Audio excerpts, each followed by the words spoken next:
Even if we were to spend 5% of GDP, we just can't balance China without the United States. You're listening to the USSC Briefing Room, a podcast from the United States Study Center at the University of Sydney, where we give you a seat at the table for a USSC briefing on the latest developments in U.S. news and foreign policy. We'll cover what you need to know and what's beneath the surface of the news.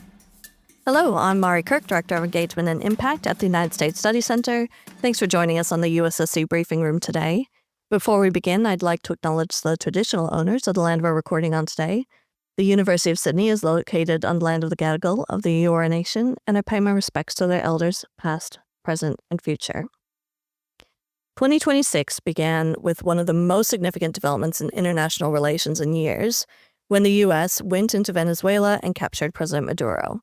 But this already feels like old news. Since then, we've had intense discussions about America taking control of Greenland, putting significant strain on NATO allies, and this was followed by Canadian Prime Minister Mark Carney's major speech at Davos, condemning America's recent actions. And now we're seeing growing unrest in Iran. At the time of recording, the U.S. is poised to potentially conduct strikes in response to the killing of thousands of protesters, but they're having negotiations at the moment, which will influence what actions the U.S. does or does not take. Can NATO survive the Greenland pressure? And what is the U.S. endgame with Venezuela and Iran? And how should middle powers like Canada and Australia respond? To discuss these questions, I'm delighted to welcome USSC CEO Dr. Michael Green and USSC Director of Foreign Policy and Defense Dr. Lavina to the podcast. Mike has worked in the National Security Council at the White House, and he was Senior Vice President for Asia at the Center for Strategic and International Studies, alongside his role as Director of Asian Studies and Chair in Modern and Contemporary Japanese Politics and Foreign Policy at the Edmund A. Walsh School of Foreign Service at Georgetown. And Lavina joined USSC in the director role last year, coming from Macquarie University, where she was chair of the discipline of security studies. She has had a long connection with the center and was a non-resident senior fellow with us before her appointment. So Mike and Lavina, thank you so much for joining me today. Thanks, Mari. Thank you. And at the end of the episode, we'll get your by the numbers stat on the topic. So are you good to go on that? Yes. That's what I'd like to hear. I was told there'd be no math, but yeah. Well, you get to pick the question, basically. Okay. You know in advance. So I'm keen to hear what you've got. So let's start at the beginning of the year and work through kind of chronologically through some of these events. But what led to the U.S. intervention in Venezuela? What was the Trump administration's goal in Venezuela? And do you think it can be achieved? Mike, I might start with you. Let me first make a macro point that applies to Venezuela, Iran, and Greenland. Mm-hmm. And that is that all three cases are of strategic importance. And there is a case you could make for a more assertive American or allied policy to deal with the challenges in all three regions, the Caribbean, the Middle East, and the Arctic. However, all of the actions we've seen have been filtered through the particular political style of Donald Trump, who's not a student of history or geography, who has a real preference for sort of short news cycle hits that get a lot of attention, declaring, historical epic agreements and then moving on to the next thing, and being conducted by a National Security Council, where I used to work, and an administration where the structures and processes and expertise that, to varying degrees of success, added sophistication to American statecraft, from Truman to Biden, that those systems are not really working. The NSC is much smaller. The interagency process is not working.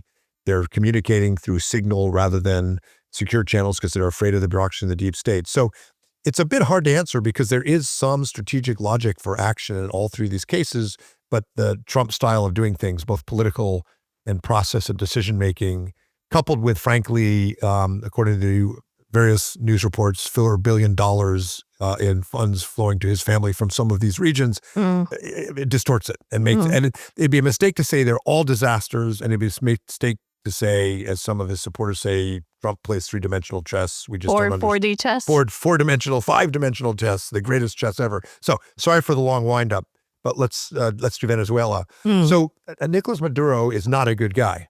And he has taken a country that was affluent that had enormous oil and gas resources, and his regime and his predecessor have basically destroyed it. And not only destroyed it, but has helped to bankroll Cuba, which is an equally malicious regime in the region, and is responsible for state-sponsored drug trafficking. So Maduro's being removed is not a bad thing for the region or for the world. And that's what the president's supporters would say, and in that sense, they'd be right. On the other hand, I'm going to do a lot of on the one hand, on the other. Mm-hmm. On the other hand, the wind up to this, by the way, we should say, very successful and effective military operation. Mm. The wind up involved lethal force against drug-running boats, presumed drug-running boats that should have been law enforcement activities, that should have been done by the Coast Guard, but were done by special forces and drones to kill people who were called terrorists, but were in fact mules, were just running drugs. It is such a dubious set of operations in terms of the rule of law, the law of war, the Uniform Court of Military Justice, that the U.S. commander in that region stepped down. Oh. And there are reports that numerous officers are seeking legal counsel because they're not sure that what they're being ordered to do is proper. And we've had none of the notifications one would expect under the War Powers Act and the norms and traditions of congressional oversight. And that's going into it. Coming out of it, what was it for? The people of Venezuela deserve a better life, but to be done with the problem, the president has put the vice president in charge, who's from the regime, and is essentially giving. There are some people being released. There's some action, but for the most part, it's the same. It's the same. Meet the new boss, same as the old boss. And the oil development that the president promised, probably with a good amount of bravery, certainly candor, the head of ExxonMobil and others have said, we can't invest. There's too much political uncertainty. So the sort of what comes next, how does this all end, how do we achieve our objectives piece, and the wind up going into this are full of holes and full of questions. That said, Maduro being gone is a good thing for the world, and the U.S. military proved it can do things that no other militaries can do. Yeah, I mean, it's very interesting because it reminded me of some of the international developments that would have happened when you were in the White House. If you think of, Afghanistan or the Iraq War, you think about the rhetoric that came from the White House in the lead up to these things. There was so much justification for the reason why behind it. And that was very clearly missing with Venezuela. And then we kind of heard after the fact, most of the talking points we were hearing from Trump, like you said, his candor, he was almost all about oil in his talking points. He wasn't making the case so much for the regime change or what the bigger picture is, even though it seems like there's reasons there, but it hasn't been messaged in the same way we traditionally see. He talks like a real estate developer making a big splash in Manhattan from the outer boroughs, which he was. But to the world, it sounds like the kind of filibustering, it was called, when the U.S. and particularly the southern states tried to take over various Central American countries and expand in a very, they couched that in democracy and so on and so forth, but it was, of course, it was not just the U.S. in the early 19th century. So he's talking like a real estate developer, but it sounds like a early 19th century imperial power, which is not particularly popular with the U.S. public, by the way. They're not. The support for all of these various moves is very mixed. But for our allies, for our friends, for the world, it's not a look that enhances American influence. Yeah. And Lavina, on Venezuela, is there anything that you're reading from the president's actions or motivations around the actions in Venezuela? I think to add to what Mike was saying, I think not to suggest that the official documents that come out from the administration are the gold standard, but it's clear from things like the National Security Strategy that was released in November that it is a reassertion of that old school Monroe Doctrine by the United States in the Western Hemisphere. So it says there that the United States intends to reassert and enforce the Monroe Doctrine to restore American preeminence in the Western Hemisphere.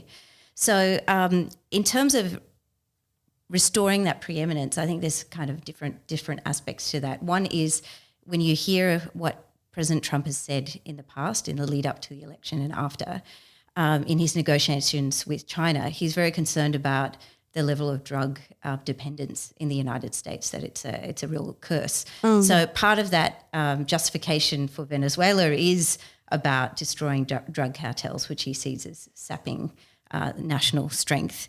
So, we will see what the court case actually delivers in terms of the evidence around narco-terrorism conspiracy that Maduro has actually been charged with. The other thing that Trump has been really focused on is irregular immigration into the United States. And he blamed Maduro, amongst other countries and leaders, for the influx of migrants into the United States, who are obviously escaping poverty, deep levels of organised crime. And there were, I've looked up the 2024 census data, and there were 1 million migrants from Venezuela in the United States in 2024, but more than half of that number arrived in the US in the past 5 years. So that coincides very much with the highly disputed 2018 Venezuelan election. We've spoken about oil. Obviously, oil is important. I think one thing the listeners may have picked up recently is that Venezuela actually has the largest oil reserves in the world, not Saudi Arabia, which might not be something everybody knows.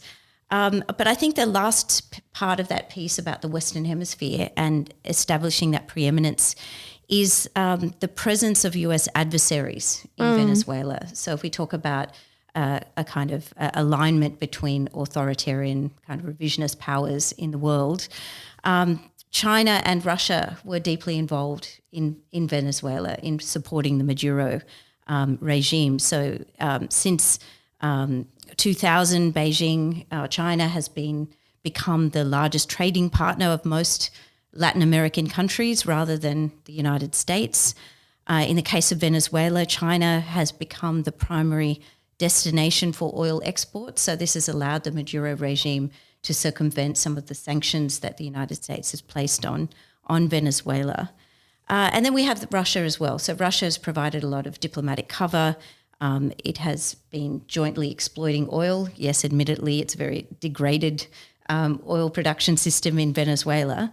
But, that presence in South America allowed Moscow to exert pressure on the United States. And that was really in conjunction with Cuba, something that the Russians really wanted, but the Trump administration is now extremely sensitive about. So I think in terms of thinking about Venezuela, and again, it's not, I think a lot of the assessments are about the legal justification, and I can see that there are none. There's nothing in international law that would justify this. So it's more about, I think, the Trump administration's obsession with securing the Western Hemisphere. And that ties in, very directly with kind of what we saw evolve after this, is that in these discussions with reporters about the U.S. administration's actions in Venezuela, then President Trump listed other countries where the U.S. might conduct similar missions to gain control.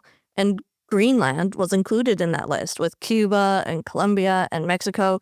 So why was Greenland included in that list? What's the through line there from what happened in Venezuela to Greenland? Well, the through line is the theme that the Trump administration has the means and the will to extract concessions from other countries.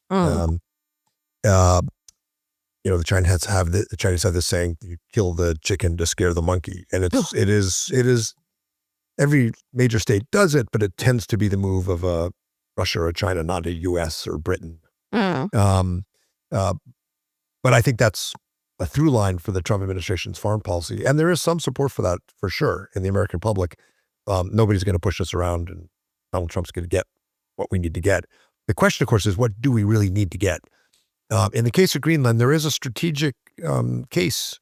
The Arctic is increasingly contested, and the Arctic matters because of global warming. we will have major sea lanes going through the Arctic. Container ships will be able to go from Yokohama to Rotterdam in 2 weeks instead of more than a month. And so these will be choke points. These will be classic, maritime sea lane choke points. And Russia is building up its military and other presence near the Arctic. China is close behind. And so Greenland matters. In World War II, Greenland was critical for the U.S. Ability to supply Britain, to support convoys, to liberate Europe. So the geography matters. The strategy is a real issue, and the Russians in particular, the Chinese in Greenland are. I mean, there were efforts in 2016 or 17 by China to establish research facilities and other things that were thwarted. But China's clearly interested. So there is an issue there, for sure. However, the things that the U.S. would need to do to secure Greenland, the United States is now currently able to do based on the treaty we have with Denmark. There's no need to threaten them. We just have to ask. And we are better able to do it if we have support from other NATO countries and are not doing it alone. So the military, the importance of Greenland is pretty clear, but the logic of America bullying a country that would let us do what we have to do anyway is just hard to explain. The other explanation is critical minerals. Greenland has significant critical minerals. Again, we just have to ask. The U.S. just has to make an investment proposal. There are studies at CSIS that show that these same critical minerals are available in abundance in California and New Mexico. But the U.S. government has not formulated the investment plan to take care of them. So the critical minerals piece, yes, they're there, they're important, but in a way, we just have to ask. And the particular irony in all this is that Denmark is one of our oldest and closest allies. Per capita, Denmark lost more people in Afghanistan fighting alongside U.S. forces than any ally other than Great Britain, far more than Australia per capita. And the Danes, since the Second World War, although our actual history with the Danes goes back to the American Revolution, they're absolutely perplexed. Why would we do this this isn't a country in Europe that annoys the U.S. like France. This is like one of the most pro-U.S. allies in Western Europe. Maybe the most pro-U.S. ally in Western Europe, who's willing to do everything we need to do. So again, the strategic importance of Greenland is clear. The threat to Denmark is illogical. So in Denmark, this very pro-U.S., very pro-NATO country, poll this week that came out showed that 60% of Danes think America may be a threat. Understandably, the former NATO Secretary General Rasmussen, who was Prime Minister, very pro-U.S., has come out sounding like Mark Carney, saying we need a plan B. So it's been incredible self-harm. At the end of the day, the president backed away, and we reached an agreement to do what we could have done if we had just asked in the first place. And a lot of damage was done, and allies would be nervous. However, I think in the polls, 85% of Americans opposed using force to try to take Greenland. And that means that half of Donald Trump's core base disagreed with it. So he didn't have any political support. Congress was quite outspoken, including Republicans. And when he tried to threaten tariffs on European countries that supported Denmark, the stock market punished him and burned his finger on the stove, and he backed away. So on the one hand, the European allies are thinking, well, it was very unnerving, but the American system would not let him do it, and maybe he didn't even mean it. On the other hand, I think allies in Europe in particular, but Australia, Japan, and others would be thinking, how can he be so cavalier with these alliances? Especially allies who've been so loyal at a time when we really need their help to deal with, we all need each other's help to deal with China and Russia and Iran. So unnerving, damaging, but not the death of NATO by any means. Support for NATO since Trump came back to office is strong. In the Pew polls, I think it's 2/3 of Europeans want to keep NATO. Maybe it's a bit more damaged, but it's there's no other option. So it's not not the rupture and the end of the alliance, but it is really unhelpful, corrosive damage at a time when we really need to be working together and knitting together NATO allies with Japan, Australia, Korea, as this is what Lavina does a lot of work on, as China and Russia start, deepening their own cooperation. Yeah, and it's interesting because it felt like a very much ends justify the means approach. It didn't have to be that way. And Lavina, you mentioned, the Monroe Doctrine approach of all of this, because the rhetoric did escalate, and then the messaging from the White House will start talking about the Monroe Doctrine and pushing that as part of the need to acquire Greenland. So, Lavina, do you think, is there a precedent in U.S. history for this sort of acquisition? Look, I feel like Mike probably knows American history a lot more than I do, so I'm going to get you to pass back to him in case I say exactly the wrong thing. But in my view, I can't see a precedent for this. The United States acquired Alaska, but that was an acquisition. It was compensated. They bought it. Here you've got NATO, which is the most successful alliance, I would say, in modern history. Yet the United States and the Trump administration has been willing to effectively erode that, as Mike just said, in such a significant way for something it could already get without basically accumulating leverage over its own alliance partners and threatening to use force, threatening to use tariffs. It actually is so perplexing because it was so unnecessary. Everything that they wanted to achieve, it was an open door. And in a lot of ways, it was a missed opportunity because the Greenland people themselves have been complaining for a very long time about the Danish government not really providing them with enough support. And there was a movement towards independence. And really all the Trump administration has achieved is to make the Danish government look really great. So that seems really strange outcome of all of this. I think, so to go back to precedent, I really can't think of another example of the United States directly threatening an alliance partner to gain territory. I hate to kind of overemphasize the kind of personal aspect to Trump, but the only thing that comes to mind about this is that Trump might have some kind of historical plan where he wants to have a position in history, in US history, where he views the expansion of US territory as some kind of historical achievement that he will be known for in the next 100 or 200 years, because that's the only explanation that I can think of that makes any sense. Otherwise, I say complete own goal, no precedent for it. But over to you, Mike. No, I mean, this is the Outer Bureau real estate guy who wants to make a mark in the high-end Manhattan real estate market. Didn't build that many things, but put his name on a lot of buildings. And it's that kind of mentality. And every president, every leader comes to office sort of living and exposing the world to what they think made them successful. And we're seeing that. In the U.S. system, you have lots of checks and balances within the White House.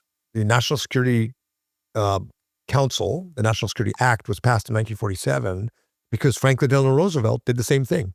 During World War II, Roosevelt was a very effective strategic leader, but he was very capricious. He liked the Dutch because his name was Roosevelt, but he didn't like the French. So he tried to help the Dutch keep Indonesia, but he really didn't want to help the French keep Indochina. So there was capriciousness, and so various people around Trump, the Secretary of Navy, Forrestal, and others, pushed to have the 1947 National Security Act passed. So you had an NSC. So that the pros and cons and consequences of different decisions were thought through and debated. And I'd worked in the NSC for 4.5 years, and most of the time they were very carefully debated. Not always. Donald Trump doesn't want that. He wants to run the country the way he ran his real estate business, or really more accurately the way he ran his reality TV show, where he can have a different sort of theme every day, and staffing and NSCs and pros and cons memos and all that stuff get in his way. So within the White House, the system isn't working great. It's really a bit of a cult of personality. And then the Congress is controlled by his party, and people say the Congress has failed. it's very rare that a Congress controlled by the president's party tries to block the president. And particularly with President Trump, who has a lot of control over the opinions of Republican voters in primaries, and so people are a bit afraid of him. But Greenland changed that. So did the Minnesota thing, which we're not talking about. Greenland changed that. And both privately and publicly, you had some pretty important Republicans coming out and saying, no, this is too far. And I think as we get closer to the midterms, where the Democrats are very, very likely to take the House and could take the Senate, I think self-preservation will kick in, and you'll see Republicans doing more of this. So, different views about whether the checks and balances work. They're not working as well as they're supposed to. I think everyone agrees on that. I personally have a bit more confidence that the constitutional authors were right, and that the gravity of politics is going to come into effect. But that's not a lot of reassurance for NATO allies who have never seen anything like this. Yeah, I mean, it was happening around the same time. You mentioned Minnesota, but the Greenland stuff was happening right around the same time as things were heating up. So it wasn't just that, Republican allies, so the president, were starting to speak out. They were building a little bit of a critical mass, or a bit of momentum in a way we haven't seen so far, because it was happening across multiple issues at the same time. And that was significant in a midterms year. Lavina, you talked about kind of the level of concern over how quickly the NATO allies could be kind of disregarded in the president's actions around Greenland. Things did eventually de-escalate. But what do you think this signifies about America's relationships with its allies? Do you think U.S. ally partners should be concerned, or is this something that will, course correct? Is it a blip? Is it all rhetoric? What is your assessment? Look, I do think that allies should be worried to some extent, but I would draw a distinction between allies in Europe and allies in Asia.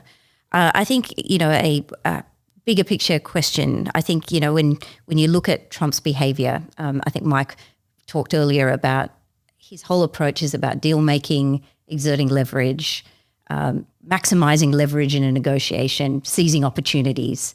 That's how he sees the world.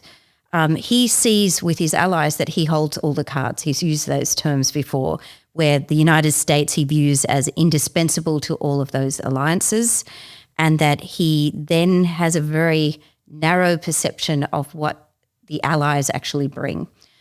He's obviously got a big grievance. We knew that before he came to power, that allies have not been pretty much pulling their weight, that they've not been contributing in a proportionate way to alliances like NATO. So I think in terms of what allies should worry about is that he sees the American interest very narrowly, that history and sentiment doesn't mean very much when it comes to core national interests, and he doesn't see the value of alliances writ large, that in combination that these alliances have been so successful over time. Now, admittedly, I do think he has legitimate criticism of allies, in the sense that I think the peace dividend has been dissipating since the Cold War ended for some number of years now. And allies in Europe really haven't stepped up. They had Crimea in 2014, invasion of Ukraine in 2022, and it's taken a very, very long time, and really under the threat of the Trump administration withdrawing from Europe, for them to step up.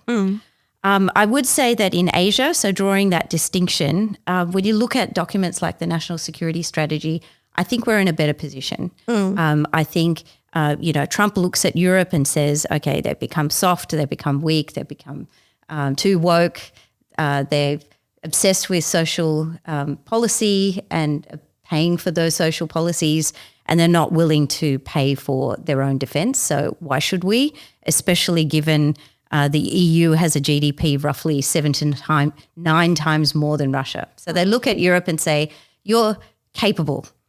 But when they look at Asia, I don't think they see capable allies, that if you added up Australia, the Philippines, Japan, South Korea, if you add our GDP and our prospective defense spending, even if we were to spend 5% of GDP, we just can't balance China without the United States. So we're in a better position. But the key thing for allies is that we have to become more capable, because we are being measured by how much we contribute to collective deterrence. So that's the real key, is keeping America invested in Asia really depends on how much we are prepared to actually contribute to collective defense. Yeah, thinking of U.S. allies, I mean, one of the closest U.S. allies has always been, Canada.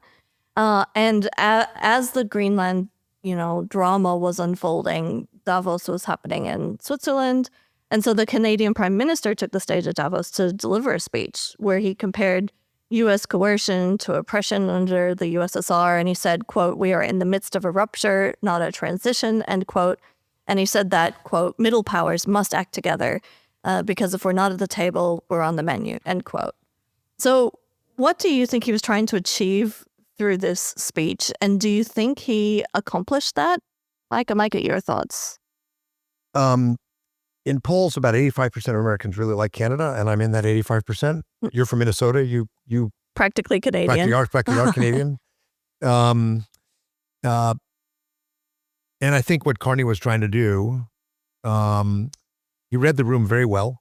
He got a standing ovation. He read Canadian politics really well. His party was heading to a massive defeat to the Conservatives in Canada before Donald Trump started bullying Canada. And he came in and won.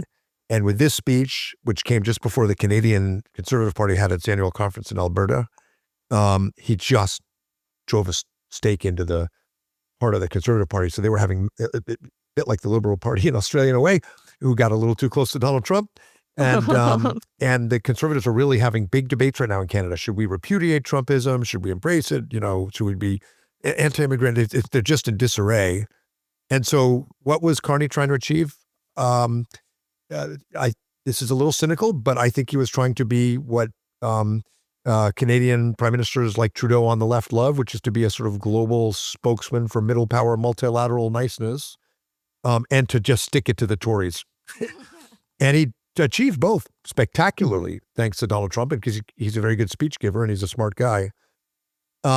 And he really gave voice to the frustration and sort of confusion about Donald Trump.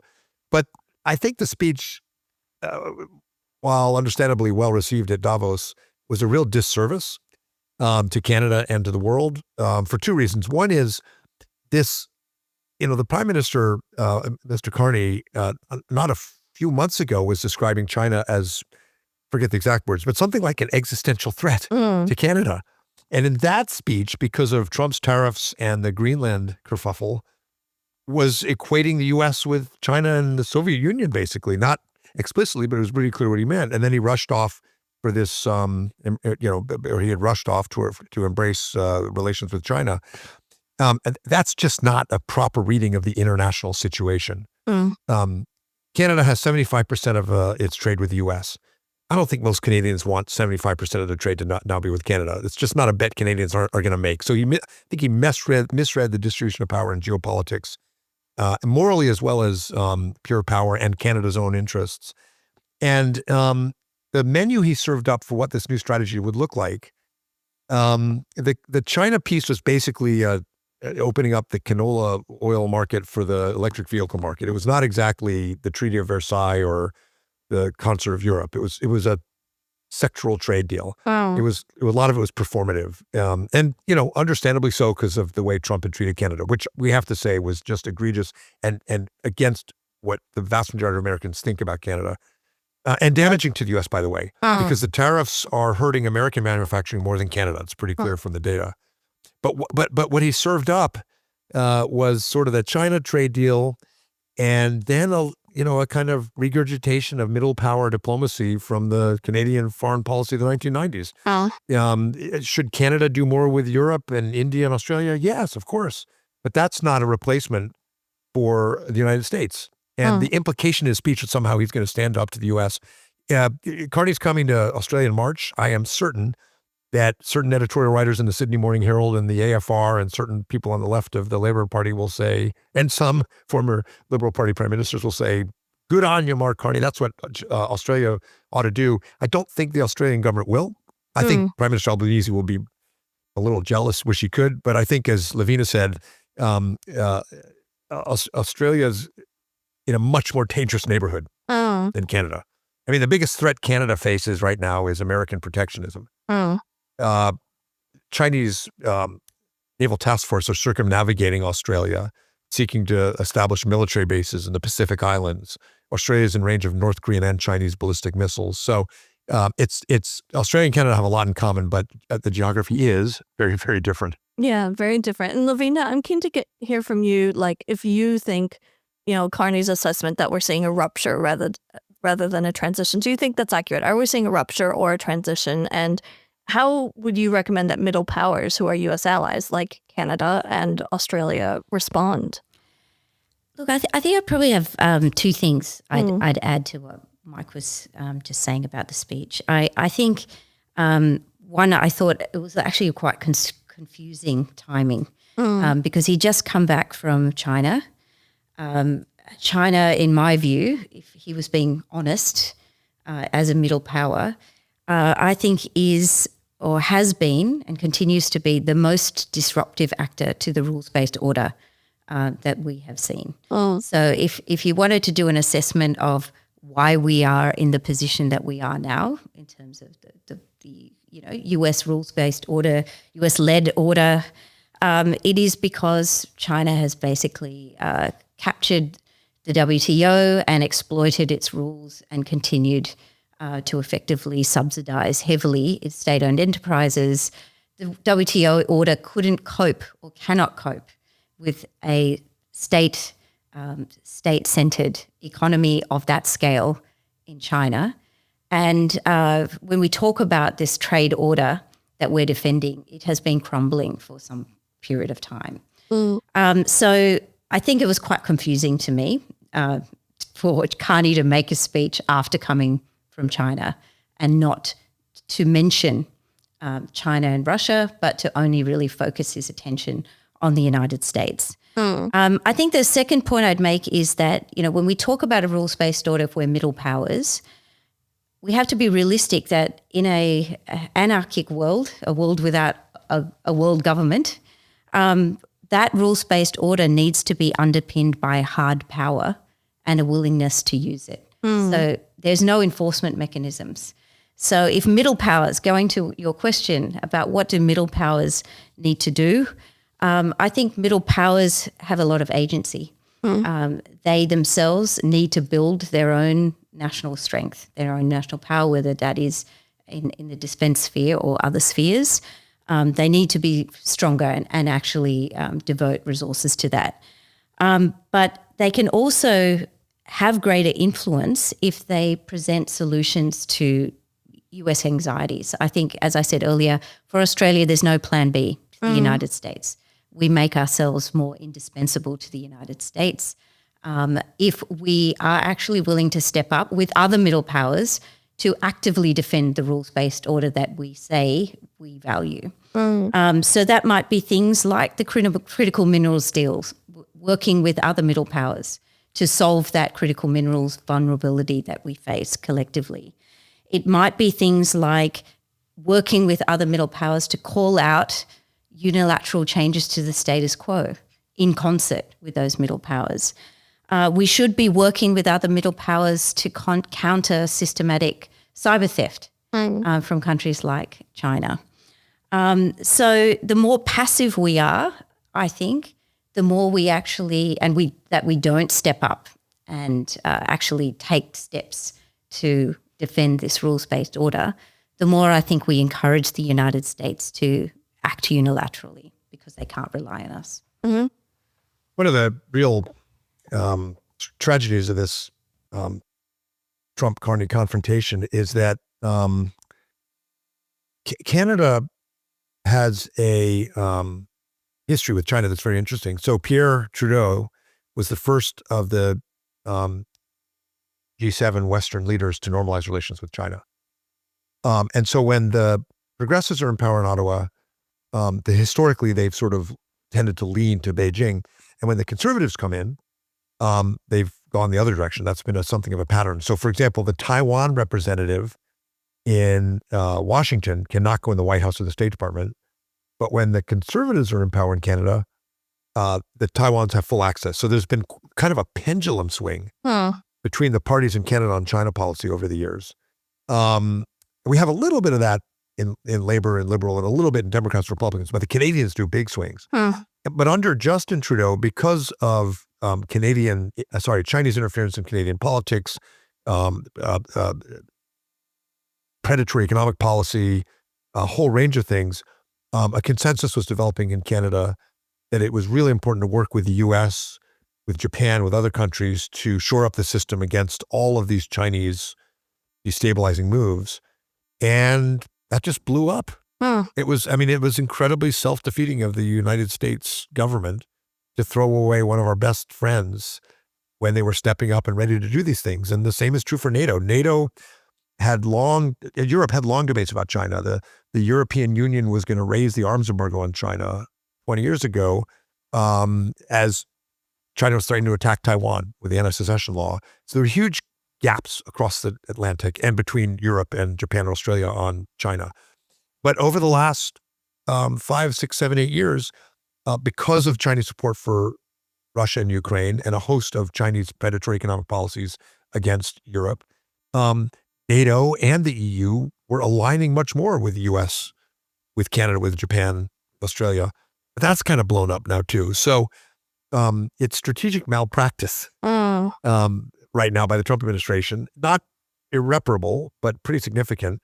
The problem with the Carney speech was it made it worse. And I think that's not in Canada's interest. And it may only be a speech. We'll see. I think the key is to get as much of the rules and the alignment back in place. And you cannot do that without the U.S. So the strategy should be, how do we get the U.S. in the right place? I think that is definitely where Japan is. I think it's where Australia is. And I think it's where Canada will end up, by the way. Yeah. Because they kind of, the saying goes, it's the only Americans we have.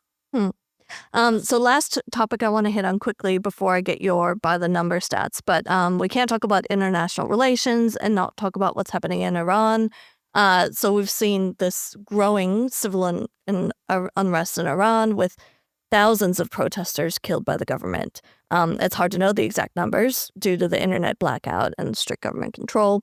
This has been building for a while, but it's escalated greatly in the last couple of weeks. So the U.S. has sent warships to the region.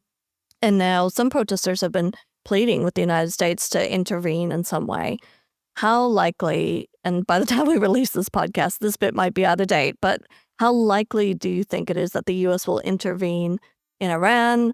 What could they achieve through that? And the talks that they're conducting now, do you think they truly could de-escalate things? Is there a pathway on that? Lavina, I might get your take first. I think we can't rule out the actual use of force, but the question is what kind of use of force. So I think if there's going to be a use of force, it will be very limited and very precise and surgical. And I'll get to why I think that.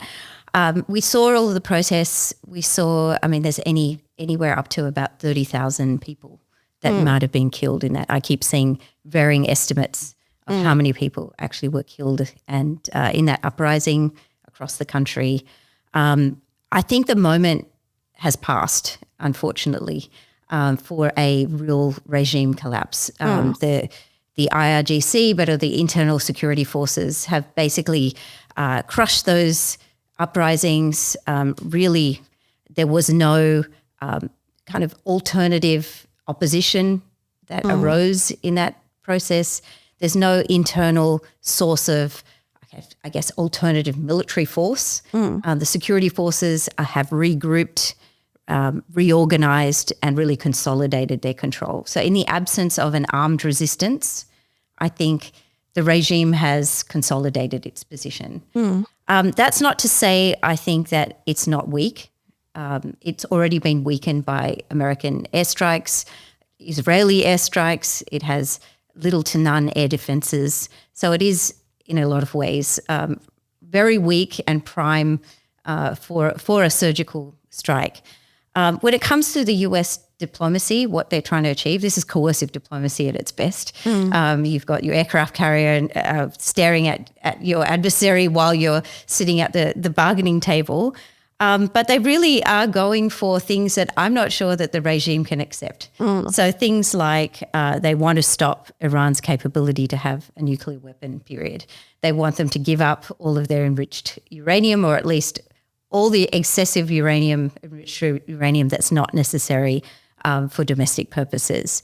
I've heard that they might also be demanding that Iran acknowledge Israel's right to exist and to stop supporting proxies. Of course, that's what the United States and Israel would want and others would want. But all of these things, these demands really go to the center of the power of the Ayatollah and the mullahs, and I just can't see them capitulating on any of that. So my prediction, and you have to be very humble, I think, in this field, trying to predict things, but Trump doesn't like open-ended conflicts. He's railed against Iraq and Afghanistan.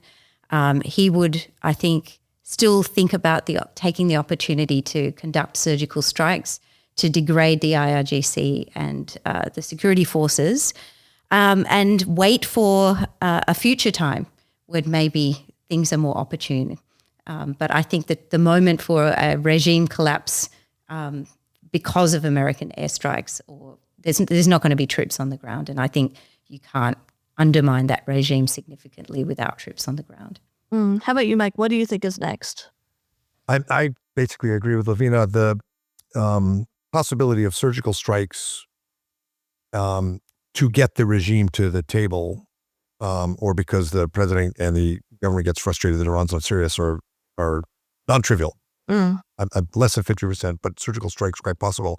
The large U.S. military presence is not in preparation for invasion. It's because Iran has ballistic missiles and terrorist proxies. They can attack U.S. facilities and forces across the Middle East. So this is to be ready to clobber Iran if it tries that in response to surgical strikes. And as Lavina said, the Iranian air defenses have been badly attrited, and they are also very vulnerable because what's happening in the street, while they can use military force brutally to suppress unarmed civilians, some strikes could make that situation more untenable for them. So they're in a weak position. The Iranians, very weak actually. I think they will make some effort at a negotiation. They have some reason to think it could work because, as Lavina said, President Trump doesn't want a long military exposure, and he wants to claim he got a deal. So they just have to figure out if they can get something that he can claim as a victory. North Koreans couldn't figure out how to do it, but they came close. Again, this is not an administration that carefully vets and thinks through the consequences. It's largely going to be whether or not he can sell it. And a lot of Gulf states, Turkey and others, really want him to do it because they don't love Iran. They actually are quite threatened by Iran, many of the Gulf states, but they don't want Iran lashing out. They don't want their economies affected by war. They don't want probably collapse of a regime if the next thing that happens is chaos.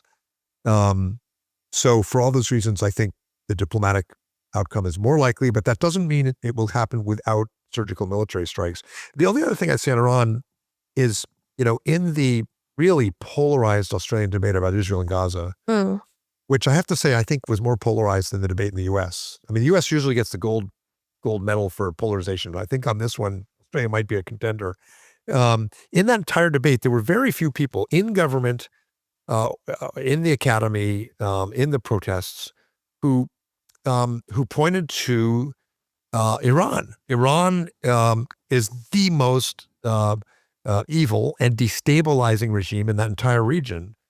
Supported Hamas in its brutal attack, supported Hezbollah, the Houthis, and the fact that setting, there will be appropriate debates about the use of force, the deaths of civilians, and all, and the general Israeli policy. But as a matter of geopolitics, the fact that Israel and the U.S. have now given a body blow to Hezbollah and to Hamas, not dead, but a significant body blow to the Houthis, and have backed Iran into a corner is a good thing for the world, a good thing for stability, a good thing for Australia. But it doesn't get much attention here. Few people like Lavina, who are looking at the geopolitical chessboard, are seeing this. That's not to say there shouldn't be debate or criticism about the conduct of the conflict in Gaza, the root causes and other things. But Iran is a very, very dangerous and bad actor.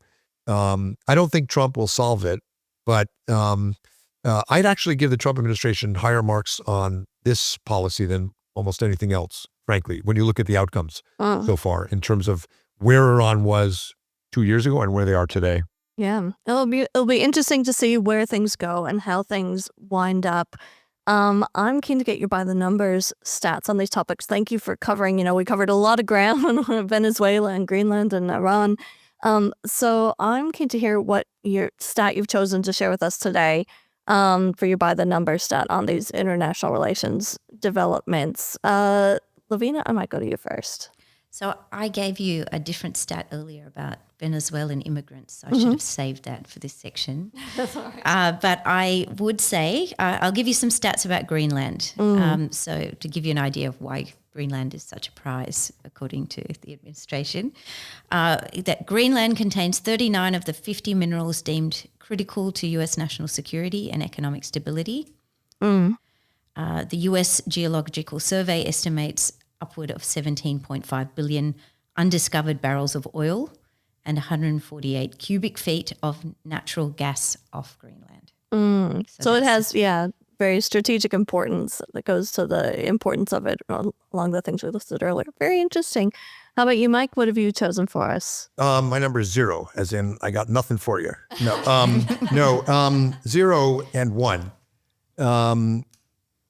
President Trump really unfairly argued that NATO allies had never done anything for us. It's a common theme for his administration and for the America First movement, at least one very loud segment of it, that Europe's never done anything for us.